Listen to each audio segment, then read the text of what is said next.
Hello friends, मैं सुमित विश्वकर्मा।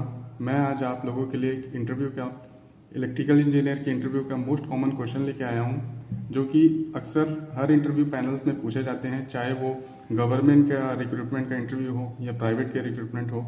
सभी exams में ये पूछे जाते हैं और आप लोगों को एक इलेक्ट्रिकल इंजीनियर होने के नाते आपको ये पता भी होना चाहिए।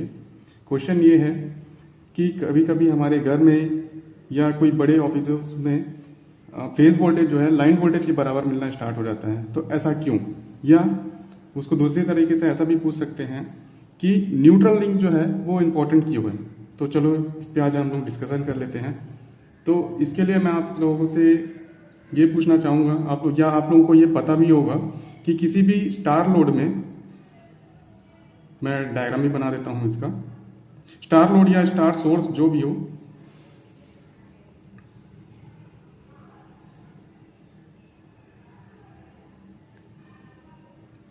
ये आर फेस हो गया, ये वाई फेस हो गया, ये बी फेस हो गया, तो और ये न्यूट्रल हो गया।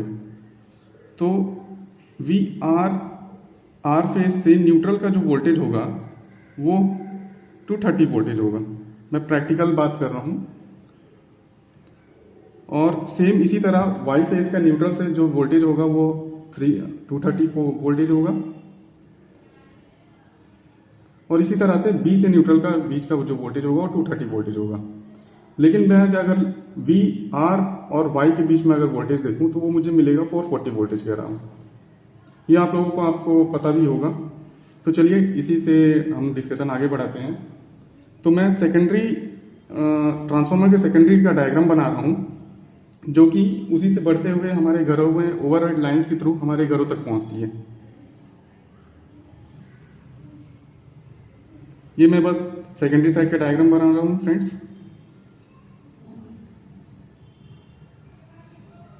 ये आर फेस हो गया, ये वाई हो गया और ये बी हो गया।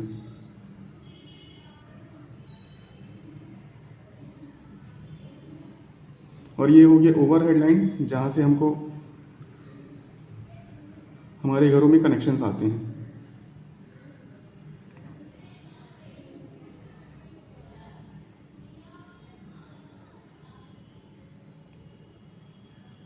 आर वाई बी और एक न्यूट्रल लिंक।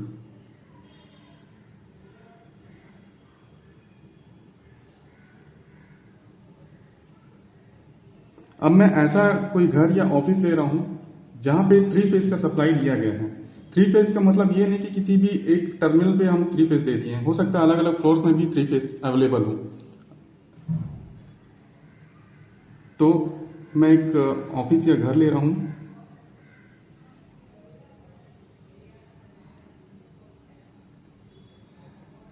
जहां पे 3 फेज का सप्लाई हो सकता है, एक फेज एक फ्लोर में हो, वाई फेज दूसरे फ्लोर में हो, ऐसा भी कनेक्शन पॉसिबल है।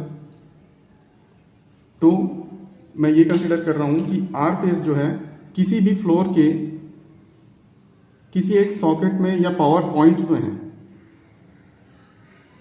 तो एक सॉकेट में बना दे रहा हूं। सॉकेट में 3 टर्मिनल होते हैं फ्रेंड्स। एक होता है बड़ा टर्मिनल जो अर्थिंग का होता है, एक होता है फेज का, एक होता है न्यूट्रल का। तो उसी तरह से मैं कनेक्शन भी बना देता हूं। आर फेज जो है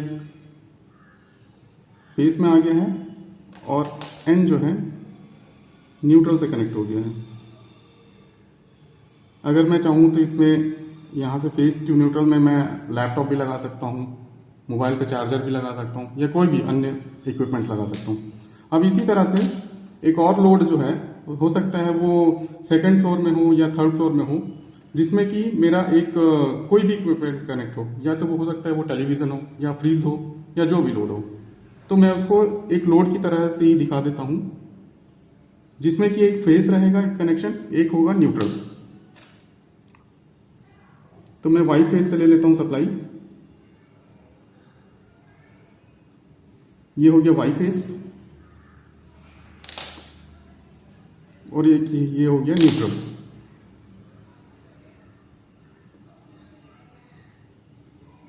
तो अभी तक जब तक कोई फॉल्ट नहीं आया था, जब तक हमारा सिस्टम हेल्दी था, अभी ये क्या हो रहा है, ये जो सॉकेट है R से N के बीच में कनेक्टेड है, मतलब इसके बीच में आ रहा होगा वोल्टेज 230 वोल्टेज।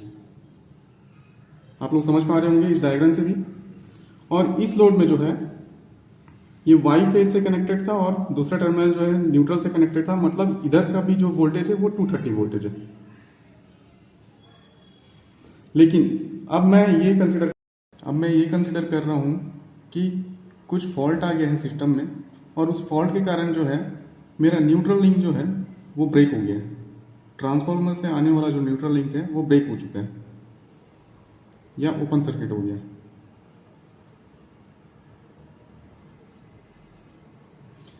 अब क्या होगा, अब जो है ये जो वाई फेस है, ये वाई फेस लोड से होते हुए और पहले जो न्यूट्रल लाइन था उस लाइन से होते हुए, मैं एरो मार्क से भी इंडिकेट कर देता हूँ, ये लोड से होते हुए इस पहले वाले न्यूट्रल लाइन से होते हुए अब जो है जो पहले सॉकेट का जो न्यूट्रल लाइन था उसमें कनेक्ट हो चुका है। या दूसरी भाषा में मैं ये बोलूँ, ये वाला लाइन जो है इस पाथ से होते हुए वाई में कनेक्ट हो चुका है। तो इसमें मोर और लेस मुझे वी वाई वोल्टेज मिलेगा। यही वोल्टेज जो है मेरे इस पॉइंट पे मिलेगा जो कि पहले न्यूट्रल पॉइंट जो था वी वाई, और यहाँ पे ऑलरेडी मेरे पास आर वोल्टेज आ रहा है, वी आर वोल्टेज।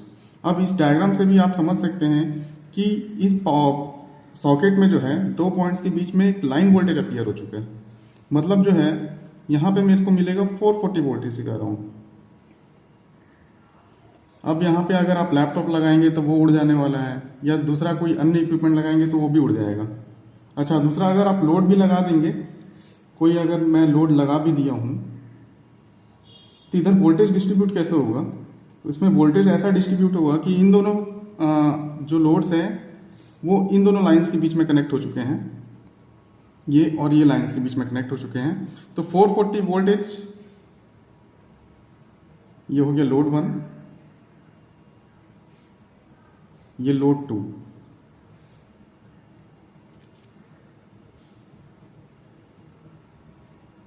अब दोनों लोड जो है सीरीज में कनेक्ट हो चुके हैं।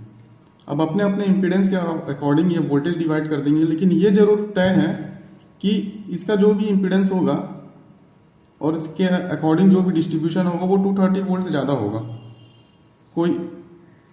तो कुल मिला के बात ये है कि जब भी मेरा न्यूट्रल लिंक जब भी टूटे तो मेरे पास ये डेंजरस कंडीशन जो है आने वाली है। और यही जो कारण है न्यूट्रल लिंक फेलियर का, या इसको डेंजरस क्यों बोला जाता है, यही एक कारण है कि लोड जो है सीरीज में कनेक्ट हो जाएंगे और जो वोल्टेज जो है 230 से ज़्यादा राइज हो जाने वाला है। ये तो हो गया हमारा इंटरव्यू का आंसर। मुझसे भी ये हाल ही में मैं CSEB AE के इंटरव्यू के लिए अपीयर हुआ था, जिसमें मुझसे ये क्वेश्चन पूछा गया था। अच्छा, ये तो हो गया प्रॉब्लम का बात। अब इसे बचा कैसे जाए? इससे बचने के लिए फ्रेंड्स हमारे पास सर्किट ब्रेकर्स आते हैं जिसका नाम है ELCB, अर्थ लीकेज सर्किट ब्रेकर, या इसको RCCB भी बोलते हैं, रेसिडुअल करंट सर्किट ब्रेकर। तो फ्रेंड्स, अगर आपको ये वीडियो से अगर आपके नॉलेज में कोई गेन हुआ होगा और अगर आपको ये वीडियो पूरा समझ में आया होगा तो ज़रूर इस वीडियो को अपने उन फ्रेंड्स के साथ शेयर करें जो कि किसी एग्ज़ाम के लिए अपीयर हो रहे हैं या किसी इंटरव्यू में अपीयर होने वाले हैं। Okay, thank you friends.